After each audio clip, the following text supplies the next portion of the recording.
Samir. Salut Julien. Salut à toi qui nous écoutes et bienvenue dans ce nouvel épisode de podcast La Systémique du Bonheur où on te parle avec Samir de plein de sujets intéressants, on l'espère en tout cas pour toi, pour t'aider à avancer et pour les autres qui sont autour de toi. Aujourd'hui, on va se parler art martial, on va parler d'une approche développée au Japon.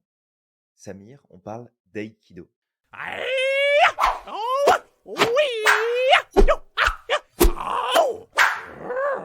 Oui, aujourd'hui on va parler d'aïkido, mais pas de Mhm. n'importe quel aïkido en fait. On va parler justement de l'aïkido mental, en communication pour les autres, pour communiquer avec les autres, mais aussi pour communiquer avec soi-même. Exact. Alors en quoi l'aïkido va nous intéresser ici au niveau de notre communication, puis au niveau finalement de ce qui se passe dans notre vie, Ouais. qu'est-ce que ça peut apporter, changer? Bah, en fait, il faut prendre en considération, et après je vais raconter une histoire justement par rapport à ça, mais que à partir du moment où on se met en résistance, bah, on Mmh. s'épuise. Et Exact. imagine, c'est peu importe que ce soit envers toi-même, que ce soit envers les autres. Mais imagine que tu es face à quelqu'un et que vous allez faire une séance de sumo. Et en fait, tous les 2 vous êtes en train de pousser. Tous les 2 vous êtes en Ouais, résistance. Qu'est-ce qui va se passer? Il va se passer qu'en fait, vous allez vous épuiser tous les 2, et ça va être celui qui va être fatigué le plus rapidement qui va céder et perdre. Ça peut exact. durer, comme ça peut être allez, ça peut durer 1 minute, comme ça peut durer beaucoup plus longtemps que ça. Par contre, le principe de l'aïkido, c'est quoi? C'est d'utiliser la force de l'adversaire contre lui-même. Alors en judo aussi, on utilise ce principe-là. C'est-à-dire que on va mettre un tout petit peu de résistance et bam, on va lâcher d'un coup, et le mec, pendant qu'il est en train de pousser, qu'est-ce qu'il va faire? Bah, il va tomber tout seul, et après, ben, il suffit de l'enchaîner et puis de gagner le combat. Et ça, c'est pareil, c'est utilisé aussi, dans, tu sais, les championnats de tir à la corde. C'est Oui, un peu la même chose. On va se mettre en résistance et puis on va jouer un peu sur la résistance de je me mets un peu en résistance et bam, je lâche, et puis du coup, les autres vont perdre l'équilibre et à ce moment-là, je les reprends. exact. Alors justement ce principe-là, tu vois Samir, quand tu expliques ça, ça me fait beaucoup référence, à ce qu'on enseigne avec, Véronique, justement dans l'institut par rapport à la sophrologie. Mmh mh. Où, on enseigne beaucoup ce principe de lâcher prise par rapport aux choses qui se passent autour de nous, sur lesquelles on n'a aucun contrôle, pour justement éviter de rentrer en résistance et de créer encore plus de problèmes. Parce que, bah, tu vas augmenter ton stress, tu vas augmenter ta tension, tu vas augmenter, ton niveau de négativité dans tes émotions, dans tes ressentis. Tu vas avoir des tensions physiques qui vont s'installer. Tu vas limiter ta possibilité de penser en dehors du cadre et de trouver des solutions qui peuvent être intéressantes.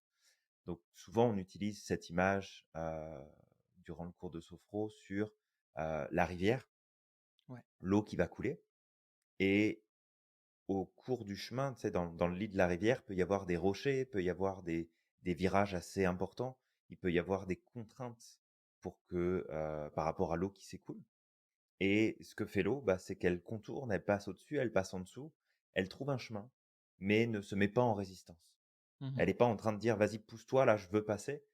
L'eau va trouver un moyen, va faire son chemin d'une manière ou d'une autre et va finir par prendre le dessus sur ce qui se passe. C'est d'ailleurs une des raisons, qui fait que, bah, quand il y a des problèmes d'inondation, comme les incendies, en fait, ce sont des problèmes qui sont très difficilement gérables parce que, justement, l'eau s'adapte parfaitement à son environnement et va faire en sorte d'aller là où elle a envie d'aller, si tant est qu'elle ait une volonté, propre.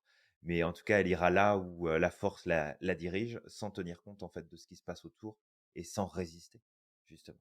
Tout à fait, Julien. L'eau, effectivement, c'est l'un des éléments qui colle le mieux avec ce principe-là d'aïkido, parce que l'eau, elle s'adapte, elle, tu sais, elle fait tout en douceur. Et d'ailleurs, l'eau est capable de faire éclater des roches qu'on ne peut pas faire éclater comme ça. Elle le fait doucement, avec patience, mais elle le fait. Si tu regardes tu sais, les plus belles merveilles de la nature, comme les canyons et tout ça, si tu vas au Grand Canyon, ça a été forgé par Mmh. quoi? Par l'eau. Ouais, en grande Ouais, partie, ouais. en grande Tout à partie. fait. Et tout ça, ça a été fait avec douceur, parce que l'eau, en fait, ne lutte pas. Elle, tu sais, elle suit juste son courant et puis, elle laisse faire les choses. Exact. Et donc j'avais une petite histoire justement à raconter par rapport à ça, pour ceux qui aiment les métaphores. Installe-toi et puis prête l'oreille à cette petite histoire que je vais raconter. Père Castor raconte-moi une histoire. Père Castor, raconte-nous Petite 2 histoire. histoires. Père Père Castor. Castor. Père Castor. Bon, allez, Bon allez, vas-y Samir, mets tes on y lunettes et va. lis-nous tout. Je les mets, hop, ils sont là, et on y va. Un vieux samouraï se consacrait à enseigner son art aux jeunes.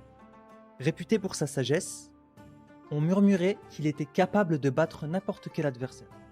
Un jour, arriva un guerrier que l'on connaissait pour sa technique de provocation.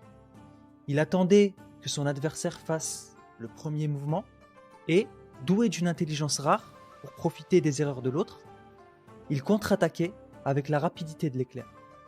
Ce jeune guerrier n'avait jamais perdu un combat. Comme il connaissait la réputation du vieux samouraï, il était venu pour le vaincre et accroître sa gloire. Le vieux maître accepta le défi et tous les élèves vinrent encourager leur maître. Le jeune guerrier commença à insulter son adversaire, puis lui lança des pierres et lui cracha au visage. Pendant des heures, il fit tout pour provoquer le maître qui restait impassible. À la tombée de la nuit, épuisé et humilié, le guerrier se retira. Dépité d'avoir vu leur maître accepter autant d'insultes et de provocations, les élèves l'interrogèrent. Comment avez-vous pu supporter une telle humiliation? Pourquoi ne vous êtes-vous pas défendu? Si quelqu'un vous tend un cadeau et que vous ne l'acceptez pas, à qui appartient le cadeau selon vous? Demanda à son tour le vieux samouraï. À celui qui voulait le donner? Suggéra l'un des disciples. C'est exact, et cela vaut aussi pour la rage et les insultes, dit le maître. Lorsqu'elles ne sont pas acceptées, elles appartiennent toujours à celui qui les porte dans son cœur. Cela nous rappelle que le seul pouvoir que les autres ont sur nous, c'est celui que nous acceptons de leur donner. C'est l'inverse de la maîtrise de soi. Et en fait, moi, cette histoire, je la trouve très parlante parce que comme on peut, allez, on va faire le petit débunkage, comme on peut le voir, en Mmh. fait, on a un jeune qui était très fort, etc. C'est un jeune guerrier qui était vraiment fort, qui vient voir le maître pour le défier. Et qu'est-ce qu'il fait? Il utilise l'insulte et la provocation pour essayer tu sais, de lui faire perdre son calme. Ouais. Ça rentre avec autre chose parce que dès que tu es dans l'émotionnel, bah, qu'est-ce que tu fais? Tu perds ton raisonnement. Donc c'est ce qu'il voulait Mmh. faire certainement pour essayer de le battre. Et il a eu beau essayer, essayer, essayer, étant donné que le maître est parti dans le sens de ce guerrier, il n'a pas Mmh. résisté. Qu'est-ce qui s'est passé en fin de journée? C'est le guerrier qui s'est épuisé. Et à la fin, il nous Tout à apprend fait. justement cette chose que le cadeau appartient à celui qui nous le donne tant qu'on ne l'accepte pas. Et ça, en fait, ça vaut pour nous, mais ça vaut aussi pour les autres. Ça vaut aussi pour la petite voix qui est dans notre tête, qui nous dit qu'on va pas réussir, qui nous dit que de toute manière, on est une mauvaise personne. Si on l'accepte, bah, on a accepté le cadeau. Si on lui Tout à laisse, fait. il est pas à nous. Et c'est pareil pour les gens. Et tu vois, ça me fait penser à 2 choses. Comme on est dans les arts martiaux, hem, ça me fait penser à l'époque où je faisais, ce qu'on appelle du ninjitsu, qui est une forme d'arts martiaux qui est en fait Ouais, le ce qu'on appelle, en occident, pardon, les ninjas. ouais. Et en fait, dans le Ninja! cours exactement. Et dans le cours, ce que je trouvais super intéressant, c'est que, tu sais, on nous répétait, on nous expliquait l'importance de savoir recevoir certains coups, Mmh. parce que à partir du moment où l'autre personne rentre en contact avec toi, le corps se relâche Mmh. et là, tu peux reprendre la maîtrise de ce qui se passe. C'est-à-dire que plutôt que de vouloir tout esquiver et vouloir tout maîtriser de ce qui t'arrive, c'est d'en recevoir une partie et de savoir qu'à partir du moment où ça rentre en contact avec le corps, la pression qui est exercée se relâche d'un seul coup. Mmh. Et là, tu peux commencer à reprendre la maîtrise justement sur ce qui se passe en face.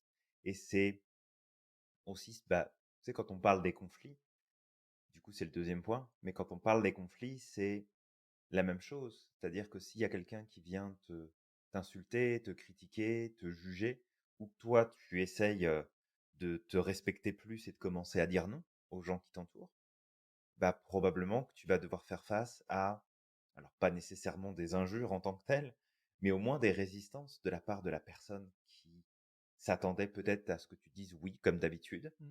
et qui va peut-être commencer à te faire du chantage. Ouais, tu sais, tu pas sympa, ouais, mais tu devrais pas, t'es pas cool, je comptais sur toi, je peux pas compter sur toi, tu pas une personne de confiance, Mmh. peu importe ce qui Tu pas sortirait à ce gentil. moment-là. T'es pas gentil et en fait, la meilleure stratégie qu'on puisse appliquer et du coup, c'est une forme d'aïkido, de la communication et de l'esprit, c'est d'être d'accord avec la personne. C'est lui dire: «C'est vrai, t'as raison, je suis un vrai connard aujourd'hui, je t'aiderai pas.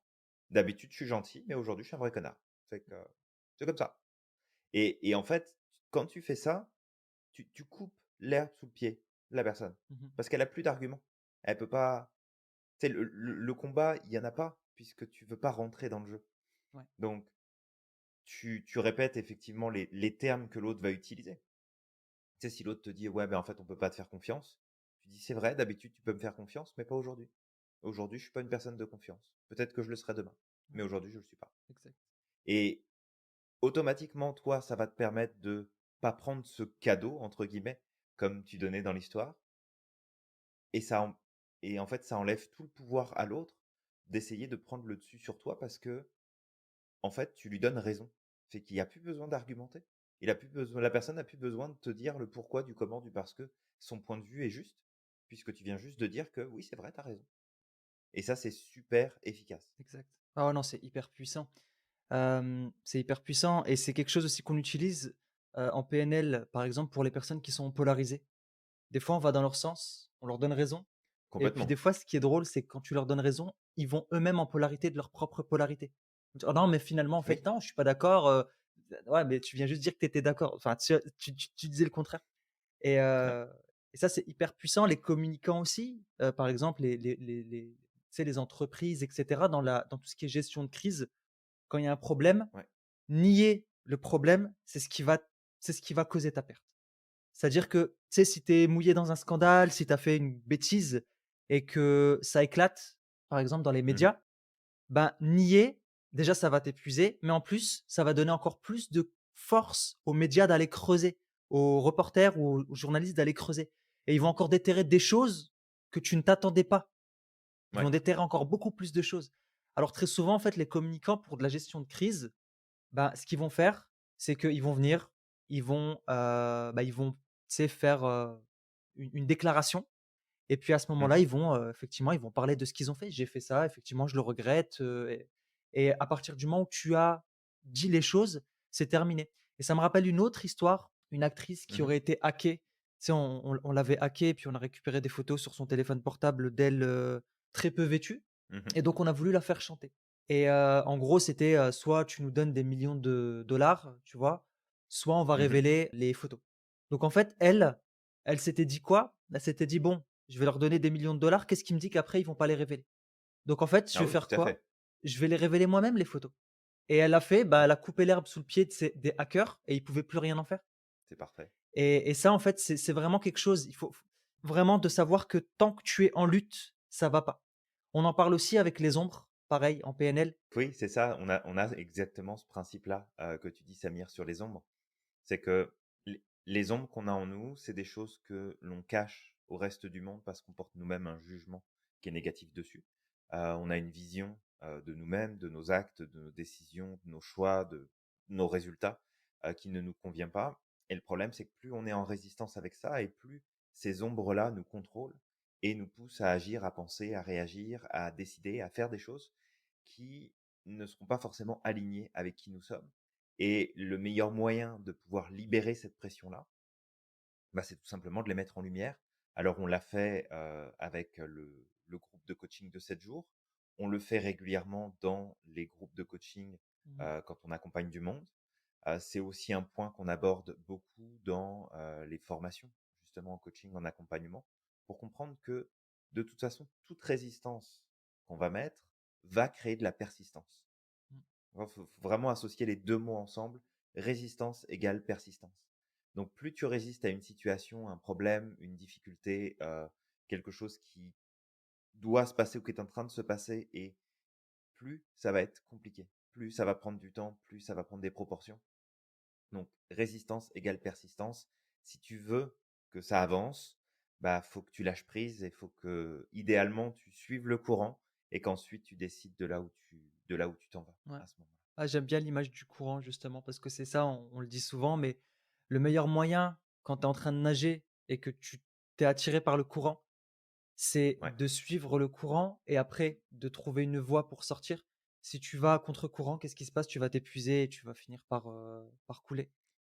ça va être super compliqué. Et tu vois, ça me fait penser à une amie qui était partie dans les îles.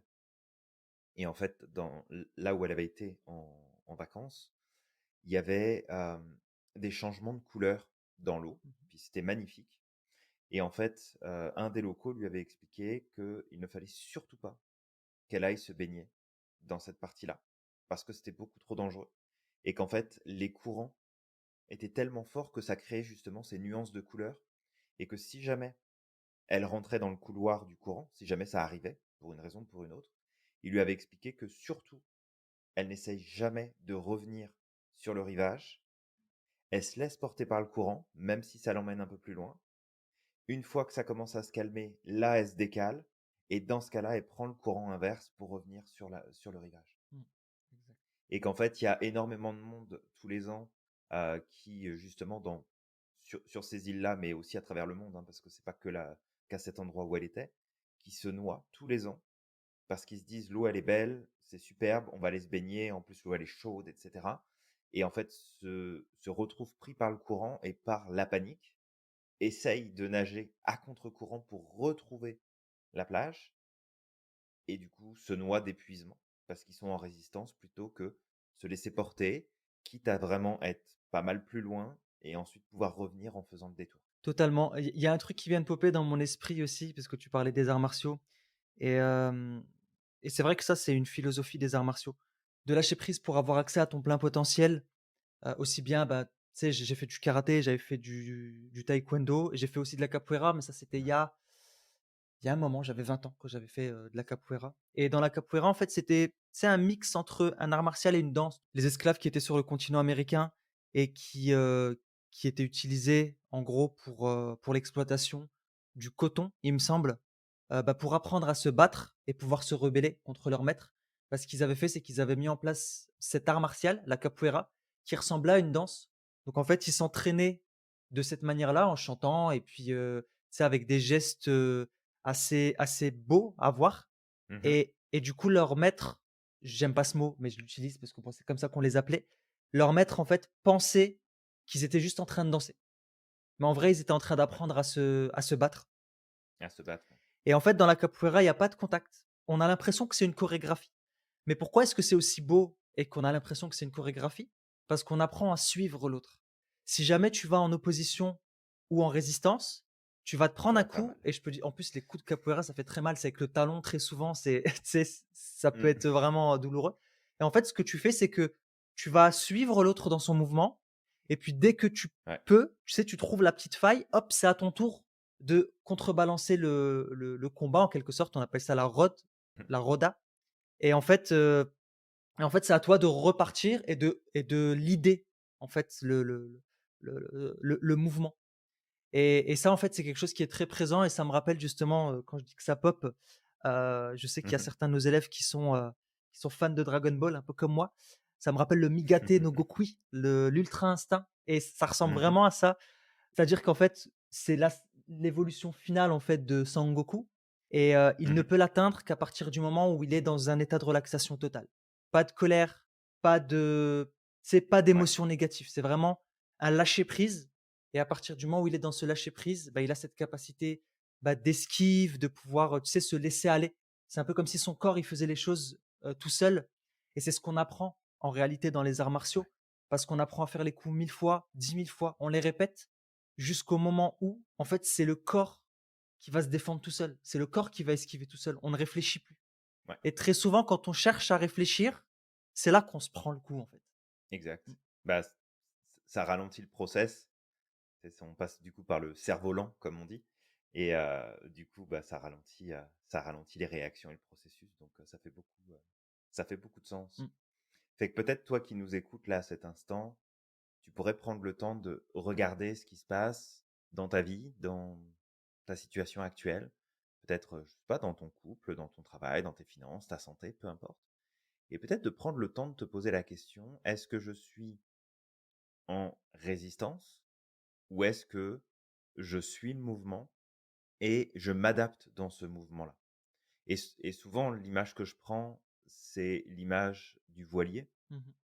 Quand tu es capitaine de navire et que tu fais de la voile, tu le sais très bien de toute façon que tu ne pourras pas aller en ligne droite, qu'il va falloir que tu ajustes constamment tes voiles, ton gouvernail, que tu ajustes ta vitesse, que tu ajustes la tension que tu vas mettre justement dans tes voiles pour pouvoir attraper le vent. Et le truc, c'est que tu vois, quand tu n'as pas beaucoup de vent et que tu es sur l'eau et que tu veux avancer, bah, l'esprit te dirait, OK, serre les voiles à fond, comme ça, le peu que tu attrapes, bah, tu vas pouvoir avancer. Et en fait, c'est tout l'inverse.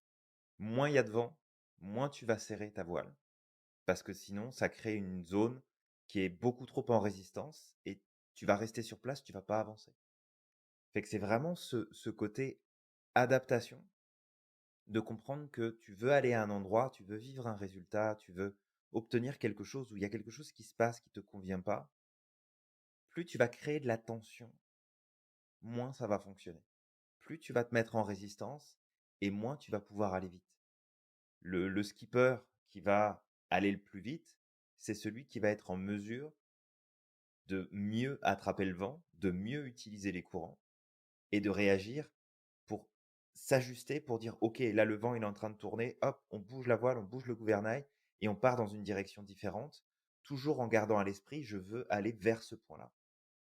Celui qui va galérer ou celle qui va galérer et qui va rester sur place et en fait se retrouver frustré, énervé, agacé, peut-être même triste ou souffrir de la situation qui est actuellement en cours, bah, c'est vraiment de comprendre que de toute façon, ça va être en lien direct avec la résistance sur OK, mais est-ce que tu fais ce qu'il faut? Est-ce que tu t'organises comme il faut? Est-ce que tu t'ajustes comme il faut pour que ça puisse justement fonctionner dans les meilleures conditions possibles. Toi qui nous écoutes, apprends justement à appliquer ça au quotidien, pas qu'avec les autres, avec toi-même.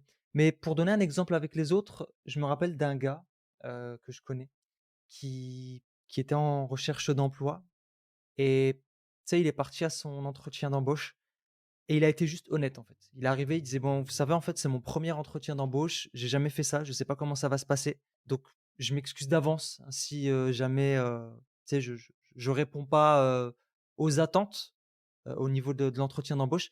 Et en fait, ce qui s'est passé, c'est que la personne qui l'a interrogé, pour son entretien d'embauche, elle a été hyper sympathique avec lui.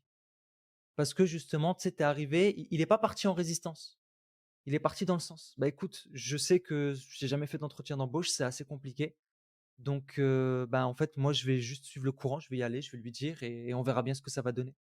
Un autre qui m'avait raconté ça une fois, c'était lors d'un séminaire et il m'avait expliqué que, tu sais, pareil pour un emploi, en fait, il est arrivé, il avait pas les compétences pour le poste et il disait, en fait, il disait: «Bah, en fait, je suis vraiment désolé, voilà, j'ai de l'expérience dans tel et tel domaine. Par contre, oui, je réponds pas dans ce truc-là, j'ai jamais fait et mais par contre, voilà, j'ai une capacité d'apprentissage et cetera». Et en fait, il avait été pris. Et donc juste, voilà, de garder à l'esprit que dans tout ce qui va se passer, aussi bien avec, tu sais, tes proches, tes amis, peu importe ce qui se passe, de toujours aller dans leur sens. Toujours aller dans leur sens. Pas besoin de résistance, pas besoin de s'énerver, pas besoin de, tu sais, de te Tout à fait. justifier, surtout qu'on on le dit souvent, mais la justification amène de la culpabilité. Pour aller plus Ouais, loin, qui se justifie, se crucifie carrément parce que là, c'est même si tu es pas coupable, tu donnes en te justifiant inconsciemment l'idée à l'autre que tu l'es coupable mmh mh, exact. et c'est encore pire, en fait. Donc apprends justement à donner le moins de justification possible, mais si tu es fatigué, enfin, le mieux c'est d'aller dans le sens et tu verras même que parfois, la personne qui va venir te voir et qui va dire: «Non mais tu es méchant de toute façon, je t'ai jamais connu comme ça».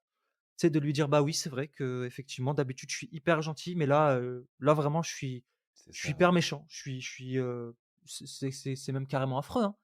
Bah, tu as la personne en face qui parfois, même très souvent, en tout cas, moi, on me l'a déjà fait, te dit: «Bah, non, mais en fait, c'est pas ce que je voulais dire, mais c'est juste que voilà, j'avais besoin de toi à ce moment-là». Oui, tu avais besoin de moi, je comprends, mais je ne peux pas. tout simplement. Ouais, Et tout à fait, après, ouais. du coup, tu perds moins de temps, en fait, à tu perds moins de temps, tu perds moins d'énergie et tu gardes ton énergie pour toi, pour le reste de la journée. Il y avait cette Ouais. citation aussi qui disait: «Sois comme l'eau qui trouve son chemin à travers les fissures, ne sois pas assuré, mais adapte-toi à Ouais. l'objet et tu trouveras un moyen de le contourner ou de passer à travers. Si rien en toi ne reste rigide, les choses extérieures vont se révéler.» Donc ça, tu peux aussi l'utiliser contre toi-même. Tes voix intérieures, si tu tu sais, si tu es dans l'autodénigrement et cetera, Mmh. de décrédibiliser cette voix intérieure en allant dans son sens. Très souvent, tu Oui. sais, en allant dans son sens, ça va pas. La dernière fois, j'avais raconté cette histoire-là. Tu sais, j'ai changé mes lunettes et puis j'ai une forte myopie, donc ce qui fait que ça crée un peu de distorsion à l'avant. Au niveau des Mmh. verres, ça rétrécit un peu mes yeux et j'avais mis beaucoup d'attentes. Ça m'a appris que, les prochaines fois, je mettrai moins d'attentes. Hem Mmh. et mais voilà, quand j'ai reçu mes verres, c'était pas l'amincissement maximum comme je le voulais. Il y avait de la distorsion alors que je pensais qu'il allait pas en avoir et du coup, j'étais pas bien. Tu sais, je me suis rendu compte vraiment que ma myopie, était élevée et je suis tombé dans mes travers, j'étais fatigué, donc ça aussi, quand tu n'as pas toute ton énergie, bah, tu retombes dans tes anciens travers. Donc je suis tombé dans mes travers en me disant: «Non mais c'est moche et cetera, c'est vraiment moche, je peux pas me voir comme ça en fait avec, des yeux rétrécis comme ça» et pendant un moment ça m'a mis mal et au bout d'un Ouais. moment, écoute, je me suis dit: «Non mais en fait, stop, on va arrêter, d'accord? On va reprendre la maîtrise de tout ça. Je vais pas boucler tout le week-end à cause de mes lunettes» et donc en fait, je suis Mmh. parti dans le sens de ma pensée. Je me suis un peu moqué. Bah, voilà, en fait, effectivement, j'ai des lunettes en cul de bouteille. C'est pas le cas, mais tu sais, j'allais vraiment dans l'extrême. J'ai des lunettes en cul de bouteille et Ouais, puis tu c'est comme poussais, ça et puis de tout à toute fait. manière, les gens ne verront que ça et puis c'est tout. Je suis moche, c'est pas grave, hein et puis, tu sais, je partais vraiment dans le sens comme ça et au bout Mmh. d'un moment, en fait, c'était bon, en fait. Ça avait moins de d'importance. Alors que tant que j'étais dans la résistance en disant: «Non, mais c'est moche, mais en fait, pourquoi? Et je vais peut-être porter des lentilles et pourquoi peut-être pas faire l'opération, le laser?» Tu sais, ça m'a épuisé. Donc au bout d'un moment, j'en ai eu marre d'être en résistance. J'ai appliqué le principe et ça, tu peux Ouais. vraiment l'utiliser pour tout. Pareil, tu sais, pour ma maigreur, je suis quelqu'un d'assez mince. Depuis longtemps, en tout cas, tu sais, on me ramène au fait que je suis faim et on me dit: «Bah, Mmh. écoute, mange plus, pourquoi tu manges pas assez, nanana». Alors que je mange, hein, je mange comme tout le monde. Même parfois, je mange plus que certaines personnes. Mais pendant un moment, je complexais du coup, je complexais vis-à-vis de ma taille Mmh. et au bout d'un moment, en fait, j'allais dans le sens. J'allais dans le sens des personnes, effectivement, ouais, je suis un maigrichon, tu sais, le vent, il va souffler, je vais m'envoler avec, tu sais, vraiment, j'allais dans le sens et puis, ça avait beaucoup moins d'importance. Ouais. L'autodérision, c'est aller dans le courant. Non, mais c'est une très bonne, c'est une très bonne façon de faire et tu vois, quand tu dis ça, ça me rappelle, quand j'avais passé mon permis de conduire et puis, j'avais eu un inspecteur, alors en soi, c'est pas méchant, mais pas super agréable et la voiture m'avait fait une crasse en plus en plein milieu du du passage du permis et puis en rentrant à la maison, bah, du coup, t'attends. Tu sais pas si tu l'as pas, ça marchait, pas marché, faut que t'attendes. OK et tu sais, tu ton mental qui commence à partir en disant: «Ouais, ça se trouve, il va falloir que je le repasse et tout. C'est chiant, j'ai pas Mmh, envie, pourtant la voiture là, c'est pas de ma faute, si elle a fait ça» et puis tu sais, le cerveau, il s'en va dans la mauvaise direction et je me souviens avoir fait, bah, du coup, ce que tu disais là. C'est-à-dire que j'étais vraiment poussé le truc à l'extrême. mmh J'ai été dans: «Ouais, bah, de toute façon, je suis nul et puis ça sert à rien, puis je vais devoir au moins le recommencer 5 fois et puis ça va me coûter une fortune, puis il va falloir que je reprenne des cours et puis de toute façon, vaudrait mieux que je m'achète une trottinette, ça serait beaucoup plus simple» et tu sais, vraiment d'aller au maximum du truc ridicule pour faire qu'à un moment donné, ton système, c'est comme: «OK, arrête Julien, en fait, c'est bon là, passe à autre chose, t'attends la réponse, puis si vraiment ça marche pas, bah, tu repasseras là, c'est pas très grave» et puis en fait, bah, il y avait aucun problème là. J'ai pas eu de j'ai pas eu de soucis, j'ai pas eu besoin de le repasser. Mais c'est vraiment d'utiliser cette stratégie-là, toi qui nous écoutes. Si jamais tu vois qu'il y a des choses qui te prennent la tête et qui prennent trop de place dans ton esprit, bah, tu as cette possibilité-là de pouvoir, justement, avancer dans une meilleure direction en mettant en avant ce principe de non-résistance par rapport à l'information qui prend trop de place. Ouais, exactement. Exactement. En fait, c'est un peu, l'image que j'ai eue quand tu as raconté ça. C'est un peu comme si, tu Mmh. sais, ton cerveau, il est là pour justement te tu sais, il est là pour te piéger. Mmh. Il est là, et tu sais, il te donne plein d'éléments négatifs et cetera, et il veut pas accepter la situation, et toi, en fait, tu lui dis: «OK, tu veux pas accepter? Bah, je vais te donner toutes les raisons de pas accepter et tu vas voir ce que c'est». C'est un peu, tu sais, comme si tu lui disais: «OK, tu portes, un poids de 40 kilos sur tes épaules, je vais te faire porter un poids Mmh. de 80 kilos et on va voir si tu voudras toujours le porter». Et là, en fait, à ce Ouais, moment-là, il dit: «Non, mais c'est bon, j'en ai marre, en fait». C'est lui qui te dit: «J'en ai marre», ça suffit. mais oui, Et ça, clairement. ça en communication, ça marche aussi beaucoup, en fait, tu sais, les personnes qui sont, par exemple, très angoissées et qui sont tout le temps dans la panique de te sortir des points négatifs, ou qui sont dans la négativité, de Ouais. tu sais, de leur rapporter le plus de négativité possible. Tu sais, tu rentres vraiment, tu vas dans leur sens. OK, il y a pas de souci, bah, tu sais, il va se passer encore ça et puis ça va être encore pire et puis tu imagines, on va tous mourir, et en fait, au bout d'un moment, la personne elle-même, elle te fait: «Non, mais j'en ai marre, en fait, c'est bon, vas-y, parlons de quelque chose de positif». Ouais, ouais, tout à fait. Bah, d'ailleurs, en PNL, on a une stratégie comme ça qui permet d'avancer. On appelle ça la stratégie de Walt Disney. Ouais. Et cette stratégie-là, elle est chouette parce qu'elle te permet de te connecter à ta vision de rêve, ce que tu as envie d'accomplir, vraiment les choses que tu as envie de réaliser. Ensuite, tu donnes une place entière à ton facteur critique et à tes peurs, tes inquiétudes. Vraiment, tu vas le plus loin possible dans ce côté négatif. Et après, tu recadres avec la version finalement logique, cohérente, c'est terre à terre de, OK, c'est quoi les vrais problèmes qui peuvent t'arriver? Puis ceux-là, s'ils se produisent, comment tu fais déjà pour les éviter? Comment tu fais pour les prévenir? Comment tu fais si ça se produit? C'est quoi les stratégies que tu mets en place? Et du coup, ça te permet vraiment de recadrer les choses. Et d'ailleurs, alors cette stratégie-là, elle a été élaborée grâce à la modélisation justement des stratégies de Walt Disney. Euh, donc vraiment pas de la compagnie Disney, mais vraiment Walter Disney par la PNL.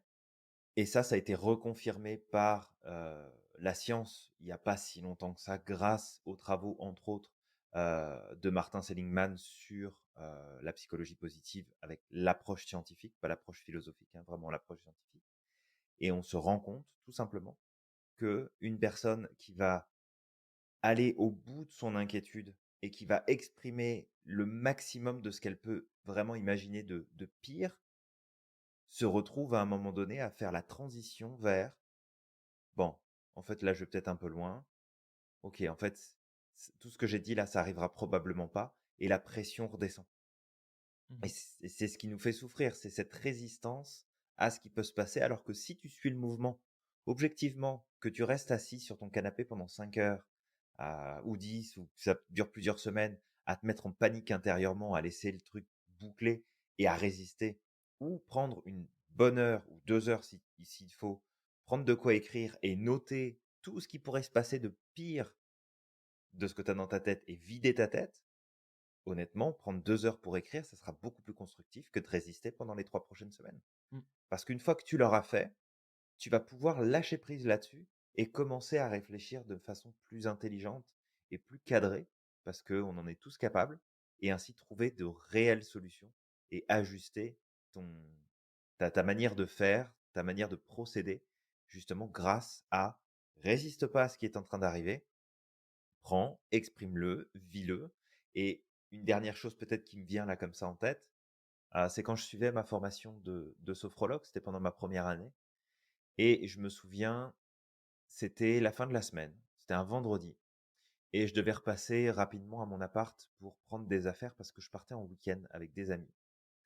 Et en préparant mon sac, une émotion négative qui est venue de je sais même pas où, j'ai pas d'explication du pourquoi, du comment, mais elle est ressortie d'un seul coup. Et j'étais pas bien, vraiment, ça prenait une place énorme. Et en fait, à ce moment-là, j'ai appliqué ce que bah, on était en train d'apprendre dans le cours de sophro, du Julien, prends l'émotion comme elle vient, l'explique pas, cherche pas à la comprendre, cherche pas à lui donner un sens spécifique, parce qu'il y en a pas là tout de suite. T'as aucune raison de te sentir comme ça, vis l'expérience. J'ai continué à préparer mon sac, j'ai pris mon sac et je pense que ça a duré peut-être 1 heure ce malaise-là et après, c'était fini. Je passais à autre chose.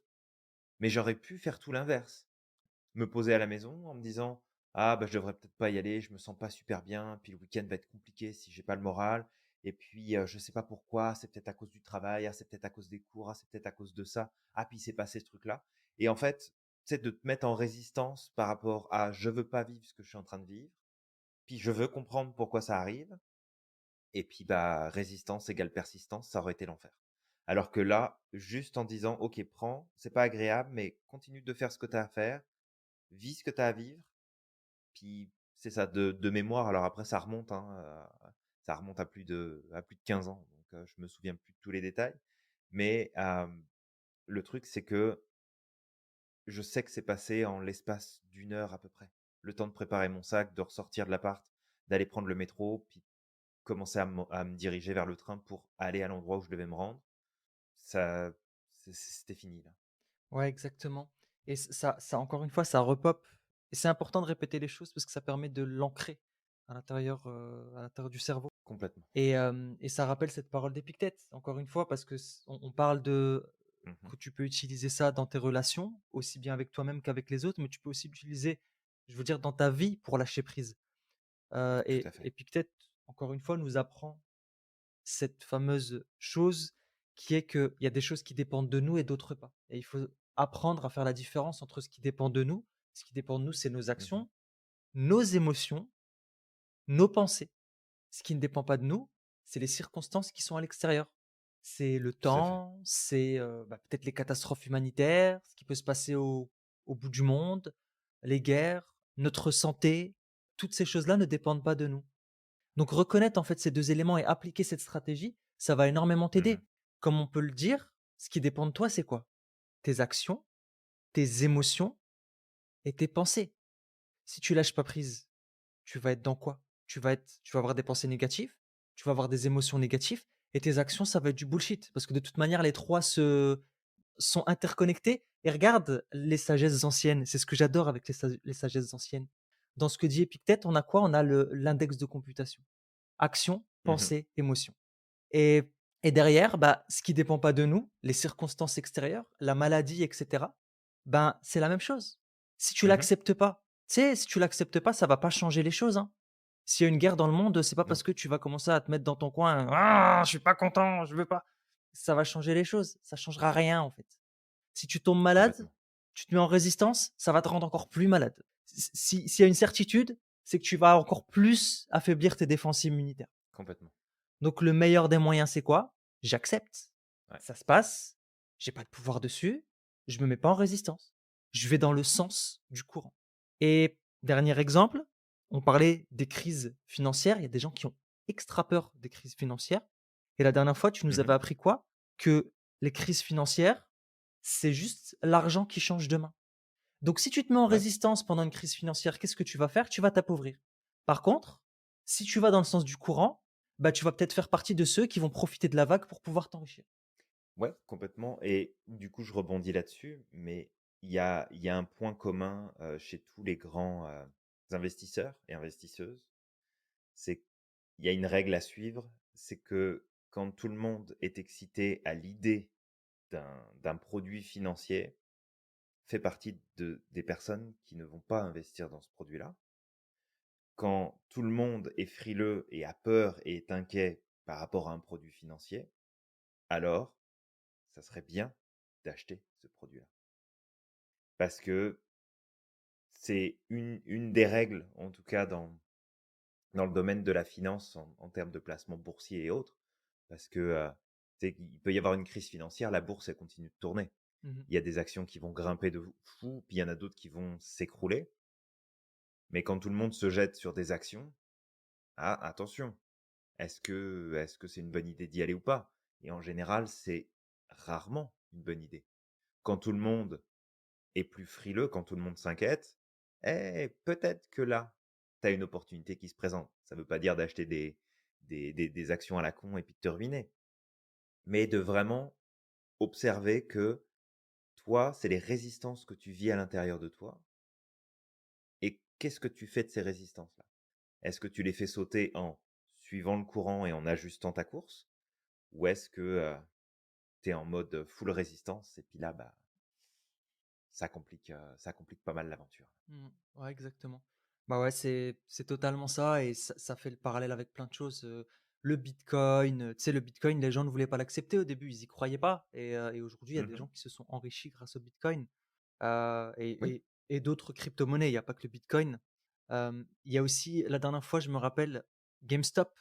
GameStop qui est une société ici aux États-Unis qui un peu comme, comment on appelle ça en France? Micromania en France, je pense, qui vend OK. des jeux vidéo. Et elle est en faillite, elle est en faillite et en fait, tu as une communauté sur Reddit qui s'était mis ensemble. Alors il y a personne qui aurait parié sur, GameStop. Ils ont investi Mmh. dedans et les actions ont explosé et il y a des gens qui se sont enrichis, en fait, avec ça et ça me rappelle justement ce que tu dis, c'est que quand, la majeure partie des gens veut pas investir dans quelque chose, c'est peut-être le Mmh. moment pour toi d'essayer, de prendre des risques. Après tu risques de Ouais, perdre, hein, faut je veux dire l'investissement, c'est quelque chose d'intelligent. Moi la règle que j'avais retenue, c'est qu'il faut pas investir plus de 10 de ce que tu gagnes et investir que ce que tu es prêt à perdre, surtout, ouais, surtout. Si dans ce que tu gagnes, tu es prêt à perdre 100 €, tu peux investir 100 € dans quelque chose, c'est pas grave si tu le perds. De toute façon, tu as 1 chance complètement, sur 2. complètement et tu vois, tu fais référence à ça, mais on pourrait prendre l'exemple, des jeux d'argent. Mmh. On peut prendre l'exemple, tu vas au casino, puis tu dis: «Bah, tiens, je vais dépenser 20 balles, 50 balles, 100 balles, 200 balles, 500 balles», ce que tu veux et là, à ce moment-là, bah, ta soirée ou ta journée se passe pas comme tu veux, tu te rends compte que tu es en train de perdre, puis tu as tes émotions qui rentrent en jeu, tu te mets en résistance en te disant: «Non, non, je vais aller retirer de l'argent, je vais jouer un peu plus parce que je sens que je peux le récupérer». Tu es en train de te mettre en résistance là. Tu es en train de suivre l'une des meilleures stratégies pour te ruiner, en l'espace de quelques minutes et parfois même quelques secondes seulement, juste parce que tu as pas voulu accepter le fait qu'à un moment donné, bah, tu as pu perdre ou les choses ne se sont pas déroulées comme tu voulais et du coup, ça t'amène à avoir des comportements et des attitudes qui sont complètement inappropriées par rapport aux objectifs de départ. Si ton objectif, c'est de te ruiner et de claquer ton fric, bah, dans ce cas-là, tu as gagné.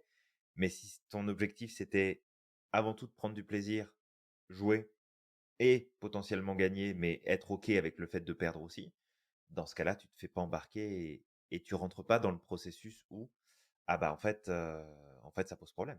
Mmh. Ouais, j'ai jamais joué aux jeux d'argent, mais ça me rappelle une anecdote, avec les POG. Tu sais, quand j'étais gamin, une fois, j'étais en Mmh. train de jouer avec mes POG et j'ai perdu tous mes POG parce que justement, j'avais cette idée dans la tête de tu sais, je me suis mis en résistance d'en avoir perdu quelques-uns et je me suis dit: «Non, non, non, OK. il faut que je les récupère» et à la fin, j'ai perdu tous mes POG et je suis rentré à la maison, dégoûté. Je crois que j'avais pleuré carrément. J'étais enfant. Pauvre Samir. On touche pas à mes POG. On touche pas à mes POC, exactement. Mais c'est ça, après, c'est ce qu'on est en train de te partager là dans ce podcast et on t'invitera de toute façon à le partager à d'autres personnes si tu penses que ça peut leur servir. Mais c'est de comprendre que tout processus de résistance t'amènera juste à la persistance de la situation, voire même l'aggravation de la situation dans laquelle tu te trouves, parce que bah, tu en résistance. Et attention, il y a résistance active, où là, c'est comme je veux pas, je suis pas d'accord, ça me plaît pas du tout, puis je vais me battre contre et j'ai toutes les chances que ça me pète au visage. Mais il y a aussi une autre forme de résistance où c'est, ok, je vais avec le sens des choses, mais je vais faire en sorte de diriger les choses différemment. Et tu vois, ça me fait penser à une expérience professionnelle, même si j'en ai pas eu beaucoup en tant que salarié, parce que je me suis vite rendu compte que c'était pas fait pour moi, mais c'était dans le processus des études. Et je me souviens de m'être pris la tête avec ma responsable. Et en fait, pour moi, c'était pas logique ce qu'elle était en train de mettre en place, ce qu'elle demandait qu'il soit fait. Et tu sais, j'avais pas encore cette information-là, mais à ce moment-là, j'ai fait, ok, tu sais quoi, on va faire comme tu veux, mais moi, je vais prendre mes précautions à côté. Puis je vais faire comme moi je le pense. Tu sais, je vais suivre la procédure, mais je vais juste faire autre chose à côté en prévention d'eux. Et alors bien sûr, il y a mon ego qui était très content à ce moment-là. Mais ce qui s'est produit, c'est que la stratégie, ou en tout cas ce que la personne exigeait qu'on mette en place, bah, ça s'est planté complètement parce que on était vraiment du coup en résistance à une problématique qui se posait. Et que j'ai pu, en fait, à côté, arriver avec la solution alternative où finalement ça a été, bah, parfait. Regarde, on a réussi à récupérer le truc qui marchait pas Et tu sais, le but, c'était pas de dire: «Eh regarde, c'est moi qui avais raison, machin et tout», parce que ça, je l'ai gardé pour moi, j'ai pas insisté. Mais intérieurement, c'était comme: «Tu vois, regarde, si tu avais pas résisté, puis si on avait pris ça sous un angle différent, ça aurait été beaucoup plus pertinent.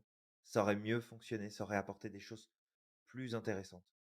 Donc, essaye de voir, toi qui nous écoutes, si tu peux appliquer un peu les mêmes stratégies, les mêmes choses, dans ton travail, dans tes activités, dans ce qui se passe autour de toi. Ça me refait penser, puis je te laisse, la parole après Samir, à, une amie qui me disait, il y a quelques années en arrière: «Ouais, bah, j'ai des problèmes avec mon manager, en fait, on me demande plein de trucs, puis après on me tombe dessus et puis après c'est de ma faute et puis je comprends pas et puis ceci et puis cela». Donc elle était vraiment en résistance et je lui ai dit: «Écoute, regarde, stratégie ultra simple. À partir de maintenant, toute communication passe par l'écrit, par mail et c'est noté. Fait que la prochaine fois qu'on te retombe dessus, tu diras: "Bah, tiens, regarde, en fait, c'est ce qu'on m'a demandé. C'est écrit, j'ai eu confirmation"». Et du coup, tu es plus en résistance, tu vas avec le courant. Tu veux faire des conneries, tu m'imposes de faire ces conneries-là, pas de problème. Je vais aller dans ton sens, mais je vais aussi aller dans mon sens, mais pas en résistance. Et du coup, ça a réglé le problème. Exact, bah, ouais, c'est hyper, hyper intéressant ce que tu dis là et ça me rappelle, bah, pareil, j'ai fait à peu près la même chose quand j'étais justement quand je Mmh. travaillais. Heu, j'ai dit que pendant un moment, j'avais une très, très mauvaise période et j'avais Ouais. des yeux qui étaient rivés vers moi et en fait, à un moment, je me rappellerai toujours que une personne m'avait demandé de lui envoyer par mail tout ce que je faisais durant la journée, mais vraiment tout. C'est-à-dire que voilà, fin de journée, je devais lui faire un récap de tout ce qui avait été fait et Ouais. j'étais énervé, vraiment, j'étais pas content parce que je me dis: «Non, mais c'est grave, en fait, c'est encore de l'acharnement», tu sais? C'était toujours une pierre sur une pierre sur une pierre et c'était épuisant et puis au bout d'un moment, je Bah, dis: oui. «Bah, écoute, c'est pas grave. C'est quoi? Je vais noter tout ce que j'ai fait». Si j'avais poussé le truc à l'extrême, j'aurais même noté mes temps de pause, caca, mais voilà, je Tu j aurais pu, j'aurais pu, tu t'aurais sais? pu. Mais finalement, voilà, ça je l'ai pas fait. Mais en tout cas, ouais, je suis allé dans le sens, en fait. J'ai noté, tout ce que je faisais jusqu'à ce que le mec, en Ouais. fait, en ait marre et il lise plus rien et puis après, bah, c'était Mmh. bon, quoi. C'était OK. Parce que j Bah, tu vois là, du coup, Samir, parce que moi, je suis un peu con sur les bords ouais, quand tu me prends pour un con, je suis con jusqu'au bout. Tu vois, c'est le genre de truc où j'aurais non seulement écrit la liste en détail, ouais. puis à la fin, j'aurais noté le temps que ça m'a pris de noter toutes les actions que j'ai entrepris dans la journée et ce que j'aurais pu faire de plus si j'avais pas eu à noter tout ça. Mmh. Pas mal, Et je serais allé, je pense, jusque-là, pas mal. Ça, parce que j'y avais je pas je sais pensé. être très con quand je veux. Ouais. De toute façon, on a tous ce potentiel-là. Ouais. Mais ouais, non, c'est pas mal du tout. C'est pas mal du tout. Mais tu vois, justement, quand je l'ai fait, je lui Mmh. demandais à certains moments, je disais: «Au fait, tu sais, quand il me reposait les questions en meeting ou des trucs comme ça», je dis: «Mais tu pas lu mon mail?» et en fait, je me suis rendu compte que le mec, de toute manière, lisait pas. C'était juste pour, tu sais, pour la forme, peut-être pour faire son Ouais. chef, j'en sais rien, c'est pas grave. Il faisait du micromanagement, ça lui Ouais, donnait de la légitimité sur son poste. c'est fort probable.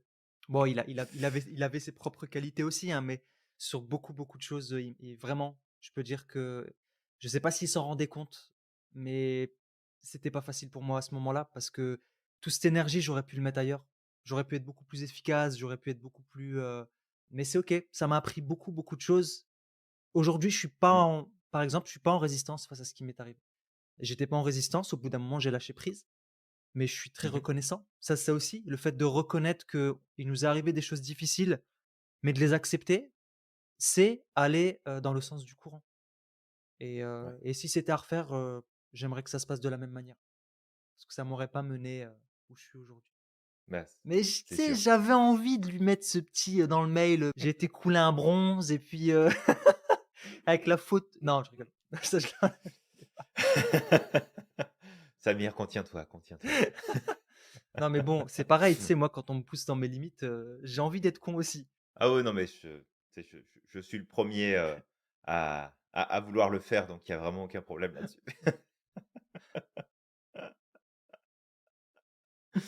Excellent. Bah, écoute, toi qui nous écoutes, on espère qu'on aura, pu t'inspirer avec, ce partage-là, aujourd'hui, que ça te donne des idées, sur comment peut-être commencer à lâcher prise et à être plus confortable aussi, avec toi-même, avec, ce qui se passe, avec, ce que tu vis Mmh. dans le quotidien et vraiment intégrer le fait que de toute façon, plus tu vas mettre de la résistance, plus il y aura de la persistance et voire même de l'augmentation de ce qui t'empêche d'avancer, ce qui te fait souffrir, ce qui te dérange, ce qui te rend inconfortable. Donc, c'est ça qu'on avait envie de te partager aujourd'hui avec Samir. Bah, toi qui nous écoutes, on t'invite au maximum à appliquer ce que tu as appris aujourd'hui, à, aller dans le sens du courant plutôt qu'en lutte. Si ça arrive, tu sais, si ça arrive que parfois tu te mets en résistance, c'est pas grave, mais juste de prendre conscience à un moment ou l'autre que si tu veux que tout ça s'arrête, va dans le sens du courant et puis crois au Exactement. maximum en ton potentiel. Tout à fait. N'oublie pas à quel point tu es magique et que tu as le pouvoir de réaliser tout ce que tu souhaites et on te dit À la à la prochaine. prochaine.